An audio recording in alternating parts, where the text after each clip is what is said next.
చూసుకోండి ఇక మాది జాతీయ పార్టీ దేశంలో అగ్గి ఉట్టిస్తాం రాష్ట్రాల గత్తర లేపుతాం పార్టీ అంటే మాది అని గులాబీ పార్టీలు గొప్పగా చెప్పేది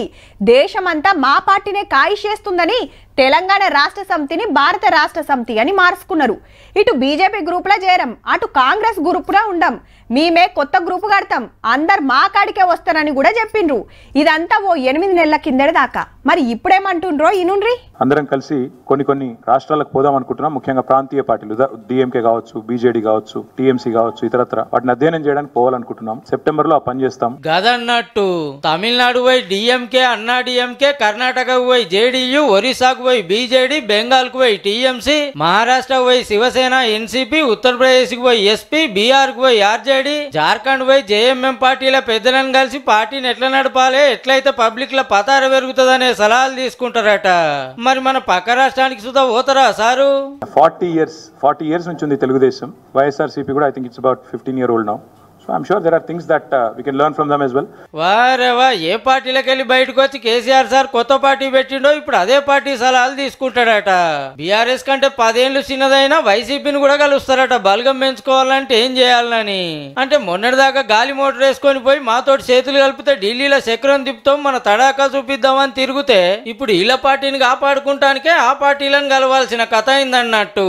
మా పార్టీకి 60 లక్షల బలగం ఉంది మా పార్టీ తెలంగాణకు శ్రీరామ రక్ష మేము ఆచరిస్తాం దేశం అనుసరిస్తుంది తెలంగాణ ఏక్ నెంబర్ చేసిన పార్టీ బీజేపీని బంగాళాఖాతంలో కలిపేయాలి కాంగ్రెస్ పని కథమైందని చెప్పిన ముచ్చట్లు ఉత్తయాన్ని ఒప్పుకున్నట్టేనా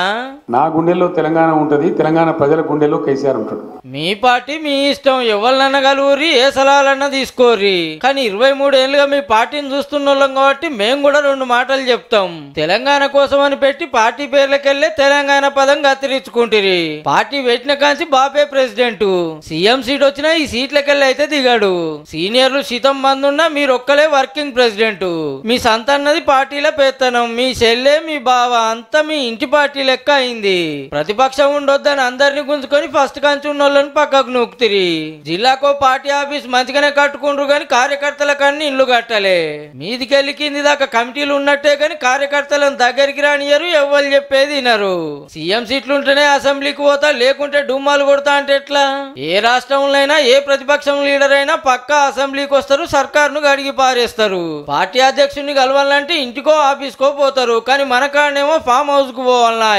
ప్రాజెక్టుల పంచాయతీ అయినా రుణమాఫీలైనా అధ్యక్షుల వారి పలికే బంగారం అయితే ఇక క్యాడర్ కి ఏం ధైర్యం ఉంటది అట్లా కాదు సార్ ఇట్లా అనే వాళ్ళని మాట్లాడే ఛాన్స్ ఉంటుందా మన పార్టీలో అందరి సలహాలు తీసుకుంటే ఇలా ఏరే రాష్ట్రం పార్టీల సలహాలే అవసరం లేకుండే ఓ ఇట్లా చెప్పాలంటే రేపు గీయాలైనా ఓడిపోయి చెప్పినా మీకు నచ్చాయి మీ పార్టీ మీ ఇష్టం ఇక ఉంటాం